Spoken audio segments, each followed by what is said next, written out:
yang akan dilakukan Genfos dan juga tim serta player-player untuk game ketiga kita. Ini dia, Irengle. Wow, yang dibuka dengan flight path yang cukup manis untuk seluruh player-player ini ya. Benar-benar membelah tengah banget walaupun menyerong, nggak vertikal ataupun horizontal. Agak miring ya, agak miring kalau kita ngomongin dari flight path dari Stalber menuju ke arah Primorsk. Tapi tentunya dengan flight path seperti ini akan sangat menguntungkan untuk semua tim. Mungkin yang jadi PR bagi tim NFT kali ya. Yang punya drop zone di arah Novo, mereka bakal rebutan entah itu di jembatan sebelah kiri atau mereka bakal fake di arah jembatan sebelah kanan. Tapi dengan flight path seperti ini, harusnya mereka fake itu di jembatan sebelah kiri. Kalau mereka fake di jembatan sebelah kanan, YOLO banget. Mereka bakal bertemu dengan Bigetron, mereka bakal bertemu dengan Void. Tentunya akan merepotkan pergerakan dan rotasi dari NFT. Walaupun di awalnya mereka akan butuh effort untuk perjalanan dari jembatan sebelah kiri menuju ke arah drop zone mereka di Novo. Alright, itu dia skenario-skenario yang sudah bisa dibaca ya oleh Bro Pasta. Seperti biasa Bro Pasta dan juga teman-teman sekalian, satu kota yang masuk ke dalam zona pertama. Zona pertama, gue bisa sampai zona ketiga lah. Ria banget. Gitu ya. Rozok. Agak optimis berlebihan ya Rozok. Bapak ini. Rozok ya dari lo. Ya, Tengah juga ya Pak. Gue percaya dengan apa yang dibilang sama Eldoge.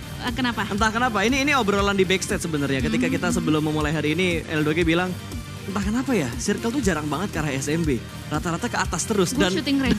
Enggak, lo bilang pas udah keluar kayak gini, Don. Apa tadi belum ngelihat? Tapi Rozok gue masuk. Oh iya, Rozok masuklah dua-duanya ya. Betul. Tapi apakah Baik. untuk sampai ke circle ketiga Rozok akan masuk atau shooting range masuk? Biasanya kalau udah circle kayak gini, hafalannya itu bakal ke bagian sekitar shooting range ataupun ke arah sekitar Gergopol apartemen. Kayak kemarin-kemarin ya, kan kayak sering banget tuh ke shooting range, circle selanjutnya, bahkan circle terakhir yang dimana itu kayak advantage banget untuk burung utara kita, SGRB.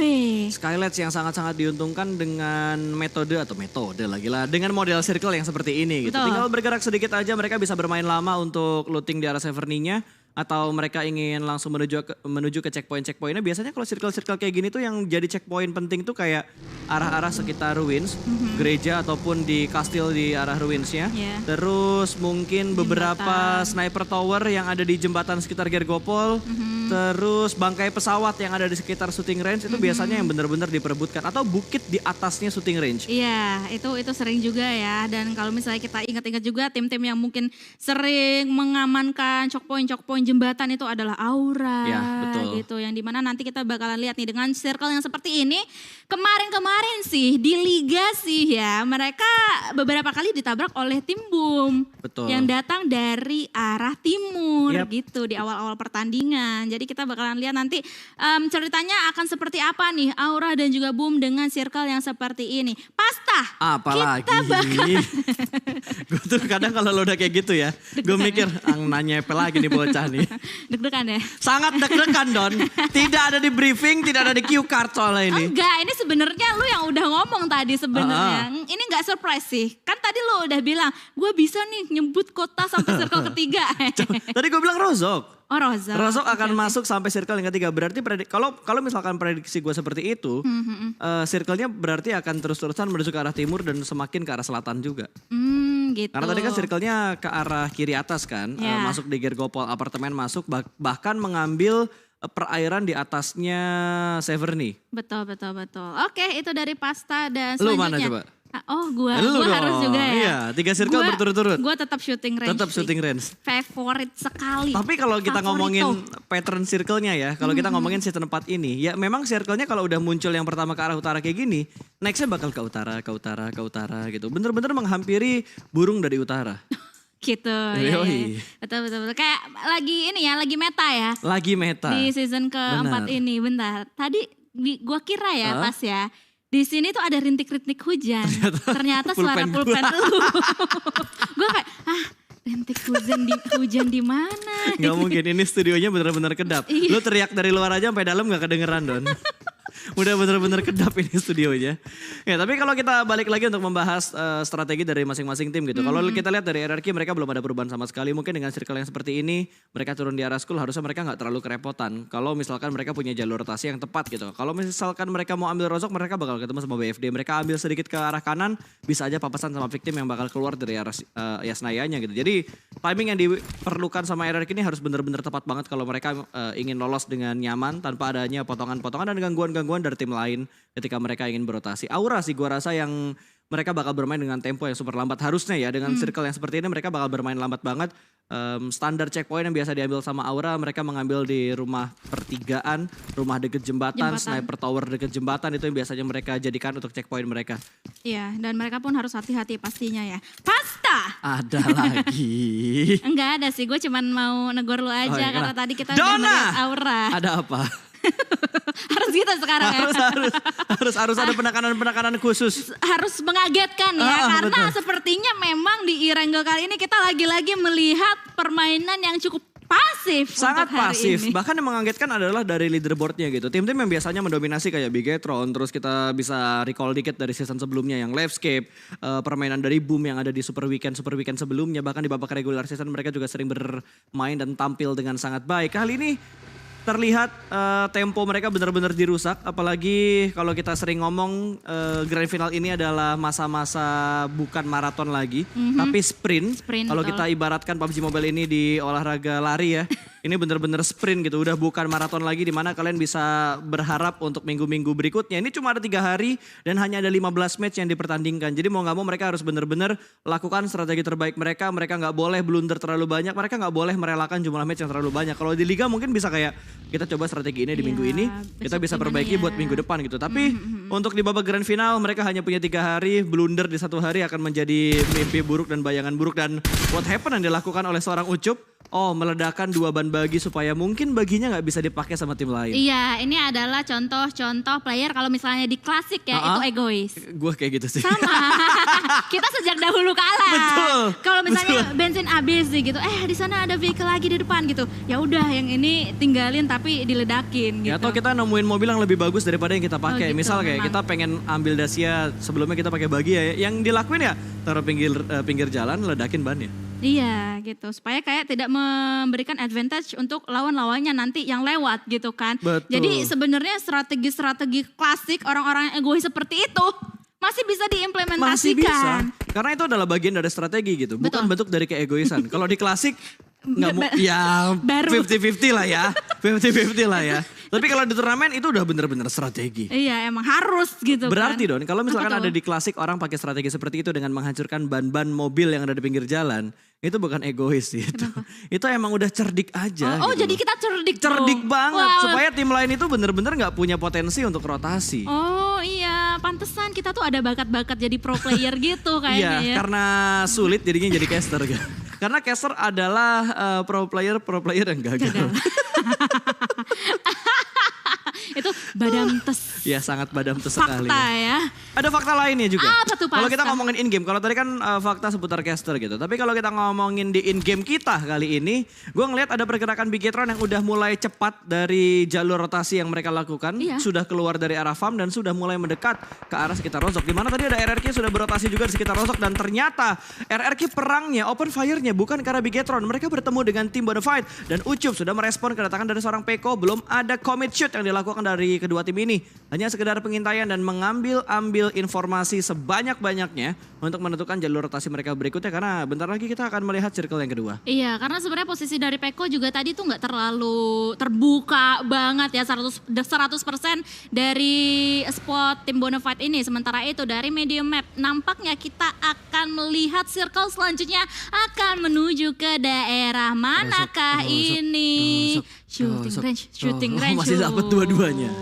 Prediksi kita berdua masih masuk untuk circle yang kedua. Ya, tapi kayaknya ini benar-benar cenderung ke utara sih. Kayaknya udah hafalan sih. Ibaratnya Iya. kayak ada kan yang mengutarakan beberapa teori-teori circle. Apa tuh? Ada yang berdasarkan supply box-nya, ada yang berdasarkan dari area yang paling dikit blue zone-nya dan segala macamnya. Iya. Ada banyak macam teori yang akan menentukan circle berikutnya itu berujung ke arah mana. Tapi bagi pro player, mereka bakal menghafal untuk setiap match yang bakal mereka lewatin. Tapi lihat dari Bonafide Tuyul rotasi dengan tempo yang begitu cepat dan melewati sebuah tim. Ada victim di sekitar sana dan turun. Harus menghadapi 2 pemain dari tim victim. Sementara Tuyul kali ini akan langsung memasak granatnya, lempar ke bagian rumah yang ada di sebelah kanan. Ke lantai 2-nya meletup namun masih belum bisa mendapatkan sebuah knockout. Dan belum ada follow up yang dilakukan oleh tim Bonafide. Ada granat balasan akan langsung melempar dan Tuyul tumbang. Ucup datang di waktu yang kurang tepat kali ini dan Genfos langsung ngeflank menuju ke arah sebelah kanan. Ingin mendapatkan sebuah confirm elimination, tapi pada fight sudah mulai datang. Tapi bots,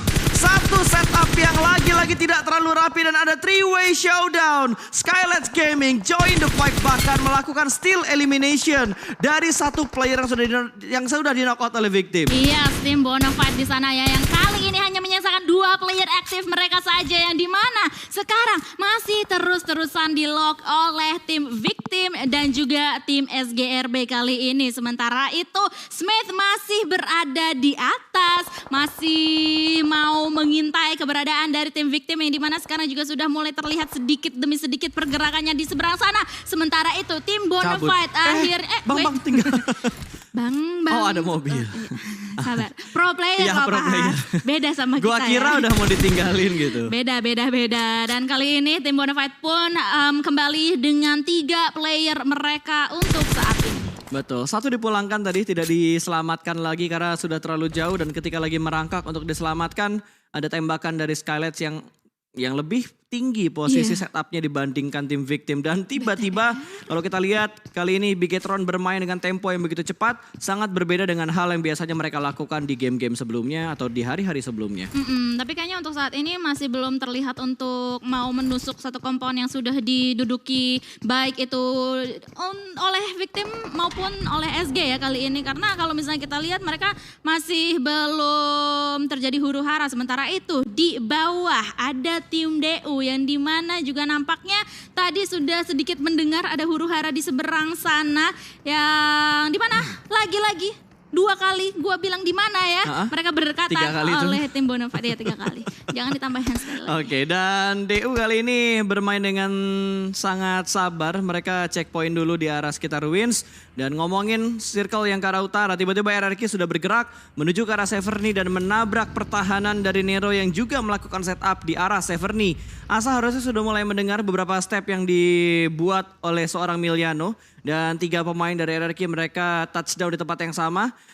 Bermain dengan hati-hati sekali kali ini, tapi dari Miliano sudah mulai melemparkan granatnya, sudah mulai dimasak, lempar menuju ke arah seorang Mort, meletup dan berhasil mendapatkan sebuah kesabaran yang begitu baik dari seorang Miliano, mendapatkan 1 pemain dari RRQ. Ini offside posisi dari tim RRQ, di mana Mort akan sangat sulit untuk diselamatkan karena 3 pemain RRQ lainnya begitu jauh jaraknya. Wah, tapi mereka benar-benar diuntungkan ya dengan circle selanjutnya yang mengarah ke arah Severny. Dengan begitu mereka masih bisa melakukan peperangan ini dengan perasaan yang cukup lega gitu. Karena kayak mereka nggak kepres oleh Blue Zone untuk setelah mereka melakukan peperangan ini. Dan akhirnya masih berlanjut seperti halnya NFT juga sekarang yang sudah mulai di-spot oleh tim RRQ.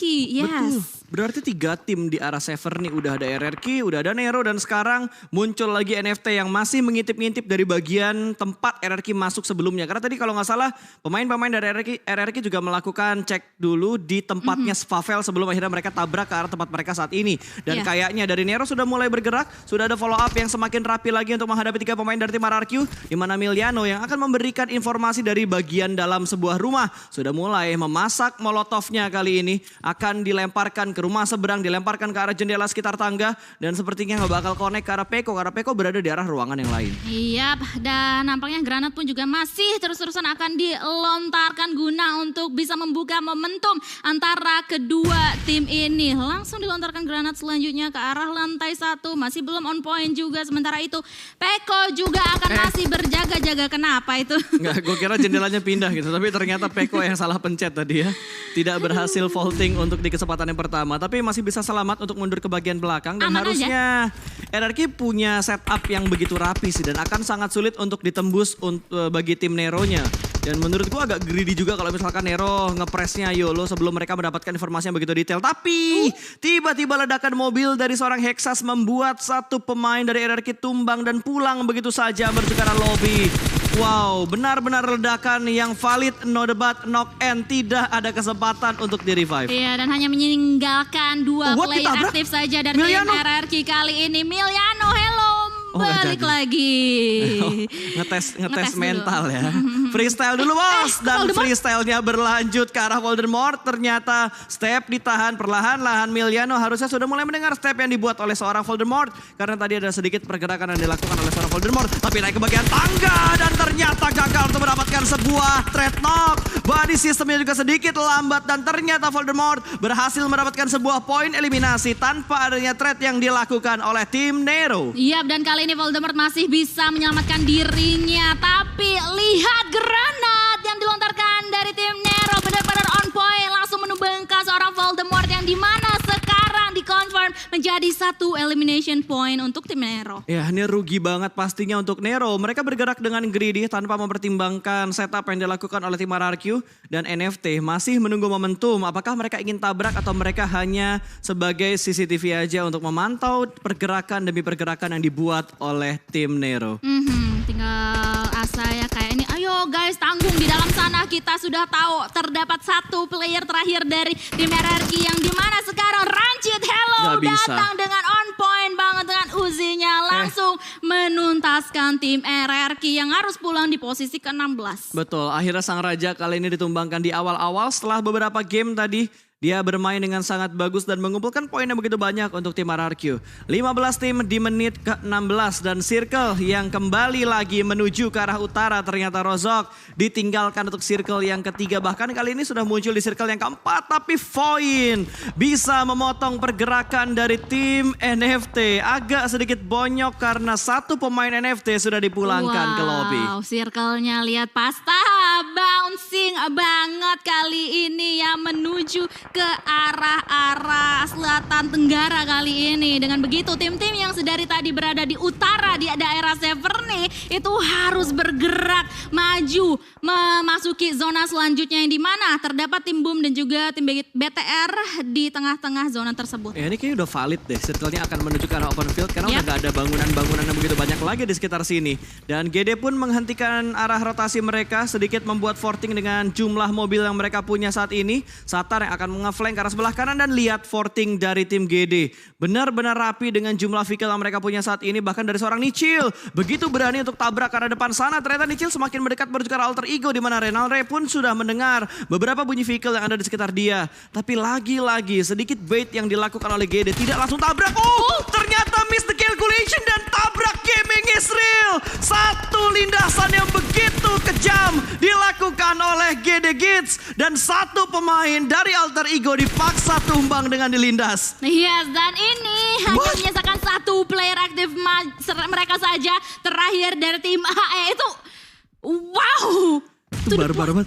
Gue kira tuh kayak cuma dipancing supaya alter egonya berdiri dan nembak ke arah mobilnya GD. Tapi ternyata tiba-tiba langsung diputer balik lagi mobil Dacianya. Terus kayak to the point banget gitu loh pas. Kayak bener-bener di tengah dan that's it. Wow. Sebagai the last man standing dari tim AE dipulangkan. AE pun harus puas di posisi ke-15 kali ini. Betul, 1 tim kembali dipulangkan ke lobby kali ini. Begitu cepat. Baru masuk di mid game tiba-tiba fight-nya udah bener-bener intens yang terjadi. Bahkan Void pun berhasil mengantisipasi pergerakan dari tim NFT. 2 pemain dari NFT sepertinya sudah berhasil mereka aman. Dan kali ini tinggal 2 player aktif lagi, namun ada gangguan dari arah high ground di mana Boom juga punya angle ke arah tim Void dan ada beberapa tapping fire yang memberikan damage begitu dalam ke arah Embot. Harus segera diselamatkan dan NFT juga sedikit mendapatkan bantuan karena Boom menembak ke arah Void yang sedang memberikan press ke arah tim NFT. Dan sepertinya granat yang benar-benar on point yang sudah dilontarkan ke arah tim Void kali ini yang hanya menyisakan 3 player mereka saja. Tim Void kehilangan 1 punggawa mereka untuk menit 18 menuju ke 19 kali ini. Sementara itu di sisi yang lainnya juga sudah terjadi peperangan yang cukup masif, yang cukup massal mengingat zona kali ini benar-benar jahat untuk semua player. Benar, nggak ada yang benar-benar diuntungkan dengan zona yang seperti ini. Bahkan Aura pun yang mungkin datangnya belakangan, mereka berhasil melakukan press dan juga meretake tempat dari tim Nero tadi. Dimana Nero kali ini harus kehilangan 2 pemain mereka walaupun mereka sudah mendapatkan 4 poin eliminasi. Dan 2 pemain mereka dikirimkan juga bisa memberikan tekanan ke arah tim Aura. Tapi bakaran molotovnya hampir connect ke arah seorang Mambo. Namun Mambo masih bisa selamat. Dan Aura, 2 pemain mereka terjebak di arah Blue Zone. Hanya menyisakan J Kaden saja. The last man standing untuk tim Aura. Nero benar-benar membalaskan dendam mereka ke arah tim Aura. Yes, dan by the way NFT juga sudah dipulangkan ke arah lobby di posisi ke-14. Setelah berhasil mendapatkan back-to-back winner-winner chicken dinner, mereka di game ketiga ini tidak mendapatkan hasil yang cukup maksimal. Hanya bisa mendapatkan 1 elimination point saja. But anyway, kita akan terus melihat peperangan yang terjadi di open field ini. Di circle ke-5 menuju ke-6 ini.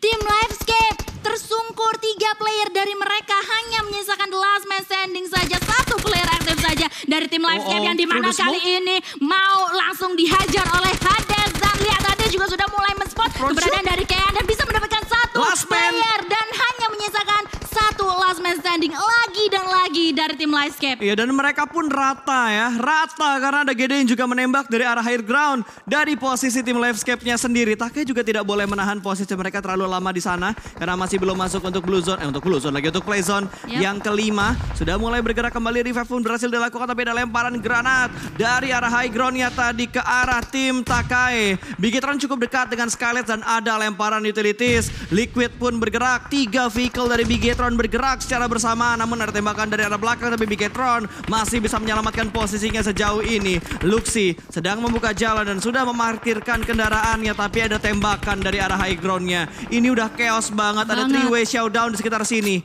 Ini harusnya tim-tim ini bakal bonyok banget sih.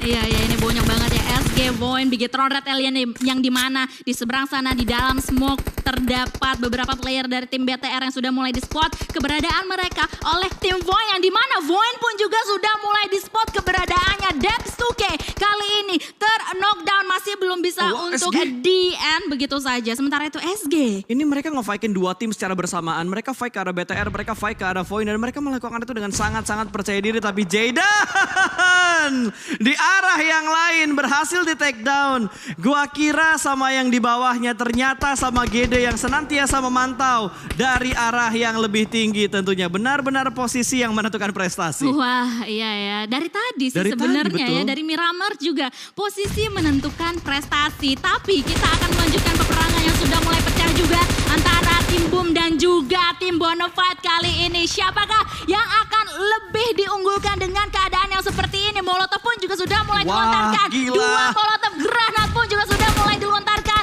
oleh kedua player ini. Betul, Ken akan nge-flank ke arah kiri dengan Rambonya 81 peluru. Oh, ada granat yang dilemparkan menuju ke arah seorang Ken, tapi Ken masih cukup tenang dan ada lemparan molotov lagi. Begitu banyak bakaran yang dipunya oleh seorang Ken. Press demi press sudah mulai dilakukan dan pergerakan dari Bonafide benar-benar tipis, tapi lihat di belakang Nux ada Misery yang sedang menghadapkan Dap, yang sedang ingin menikung. Sudah mulai dipus dan berhasil dipulangkan menuju ke arah lobby, tapi Misery masih belum ketahuan dan ini akan berbahaya tentunya untuk seorang Ken. 2 pemain tumbang, Misery make a play. Langsung di-retake begitu saja. Pemain-pemain dari Victim memberikan follow up dengan sangat cepat, hanya menyisakan seorang Bonbit yang dikeroyok oleh sang malaikat maut. Victim memulangkan Boom menuju ke arah lobby. Lu lihat tadi pergerakan vehicle yang dikendarai oleh 3 player, 2 player dari tim Victim tadi. Itu benar-benar mengamuk banget mereka. Tim Boom benar-benar kayak apa ini? Serangan macam apa ini yang datang ke arah kita tadi? Tapi disaster banget tadi Misery-nya, benar-benar sabar banget. Mengatur temponya dengan sangat-sangat baik. Bahkan Boom diratakan under 10 second. Iya. Singkat banget. And that's it, a Victim menyisakan 4 player. Bigetron, Red Alien, Genesis Dogma pun juga masih menyisakan 4 player mereka saja kali ini. Sementara itu tim GD juga sudah mulai menerima gempuran-gempuran dari arah seberang sana. Sementara itu tim Bigetron, Red Alien yang nampaknya berada di higher ground. Tinggal 4 tiba-tiba. Gue gak sadar loh. Tiba-tiba. Gue gak sadar tiba-tiba tinggal 4 tim yang tersisa. Dengan kondisi GD 3, BTR 3, Victim juga tinggal 3 player aktif walaupun mereka masih berempat. Tapi butuh untuk menyelamatkan 1 pemain mereka sedang ter-knockout. Dan lihat tim yang benar-benar bonyok banget yaitu Skylights karena hanya menyisakan the last man standing untuk tim mereka. Genfos pun tumbang, 2 pemain Victim sudah berhasil diamankan oleh Bigetron. Tapi lihat dari GD mereka belum join the fight. Mereka hanya mengambil informasi demi informasi untuk tim yang sedang berperang di bagian lain. Betul. Wow, ini benar-benar ya bakalan terjadi kekeosan lagi dan lagi di end game kita kali ini. Tim Bigetron Red Alien sudah mengumpulkan 7 elimination point untuk saat ini. Dan posisi mereka benar-benar berada di tengah. Sebelah kanan mereka ada SG, kiri ada Victim, depan mereka ada tim GD. Sementara itu tim Victim pun juga langsung saja dieliminasi di posisi keempat di tangan Bigetron Red Alien. Ya, lihat daerah kekuasaan dari Bigetron benar-benar menyeluruh. Mereka mengontrol bagian center untuk circle yang ke-6. Bahkan mereka langsung mengecek ke bagian lower ground sebelah kanan ya. Karena mereka tahu tadi kalau nggak salah ada tim yang menembak mereka dari bagian kanan. Dan terbukti Pinky langsung dihabisi begitu aja. 2 tim tersisa 3 lawan 3 antara GD dan juga tim Red Aliens. Alright, this is it. 3 versus 3 situation. Tapi dari tim Bigetron Red Alien mendapatkan set roadbook cup. Helm level 3, refresh lagi, lumayan lah ya. Itu mah udah bukan lumayan lagi, itu udah super lumayan banget. Tapi lihat ketenangan yang dilakukan oleh GD dengan men-spot beberapa pemain Bigetron yang dari tadi lompat-lompat distraction shoot sudah mulai dikeluarkan dari arah belakang. Dan Zuxi, ini dia pergerakan vehicle yang dilakukan oleh Bigetron. Apakah bisa memaksimalkan mereka untuk mendapatkan WBCD berikutnya untuk Bigetron? Tapi lihat dari GD 17 point elimination. Wow, benar-benar mengamuk kali ini ya. Dan ingat ini adalah 2 tim yang memperebutkan poin terbanyak untuk menuju ke PMGC. Ya, walaupun saat ini masih diungguli oleh tim GD ya. Udah mulai silih berganti untuk poin-poin yang menentukan nantinya. Satu tim yang akan langsung menuju ke PMGC itu tim yang mana? Oke, sementara itu Nichil, ini gue suka banget sih. Dia sabar banget ke arah kiri tadi. Sementara itu Luxi juga berada hadap-hadapan dengan seorang Daybot. Dan mereka semua benar-benar sabar banget untuk saat ini. Iya, tapi lihat yang dilakuin sama GD. Oh, dia nge-spot! Dia tahu ternyata keberadaan dari seorang Luxi. Dan 1 pemain Bigetron berhasil diamankan oleh GD Gits. Tinggal 2 pemain lagi. Satar sudah terspot dan ada tembakan dari seorang Zuxi. Namun Nichil membackup dengan sangat cepat. Respon backup yang begitu tertib dilakukan oleh GD. Iya, dan kayak mereka juga nggak besar kepala ya untuk saat ini. Mereka juga masih menahan, masih save aja posisi dari mereka semua. And that's it, nampaknya 1 elimination point berhasil untuk diamankan oleh tim GD. Betul, dan langsung bangkit begitu saja. Ternyata dari sistem yang lagi begitu rapi dari tim GD berhasil mendapatkan korban berikutnya untuk tim Bigetron. Last man standing, Zuxi tersisa seorang diri dan sudah terspot karena tadi ada tembakan dari Zuxi ke arah pemain dari GD. 3 lawan 1, tentunya bukan jumlah yang oke untuk Bigetron, tapi ini sangat-sangat menguntungkan untuk GD. Kalau berhasil di spot dan diamankan, 20 poin eliminasi untuk GD Gits. Iya, tapi kayak lihat GD itu benar-benar kayak sekali lagi nggak besar kepala loh. Walaupun mereka udah tahu kita hanya menghadapi 1 orang, tapi 1 player ini dari tim Bigetron Red Alien yang udah mereka kenal betul-betul. And that's it, Zuxi sebagai the last man standing dari tim Bigetron Red Alien nggak bisa menahan gempuran yang sudah dilontarkan oleh tim Genesis Dogma Gits yang telah memenangkan winner chicken dinner ini. Betul, GD sekali lagi congratulations, 20 poin eliminasi ditambah 15 poin placement, ada 35 total poin yang mereka kumpulkan di game ketiga. Dan mereka respect banget dengan siapa yang mereka lawan. Betul. Mereka tidak YOLO, mereka tetap tertib, bener-bener disiplin dari 3 pemain yang tersisa. Kita sering lihat lah momen-momen ketika 3 lawan 1 pasti ada sedikit taunting, mungkin ada panci yang dilempar atau bakaran molotov, pergerakannya bener-bener dibatasi.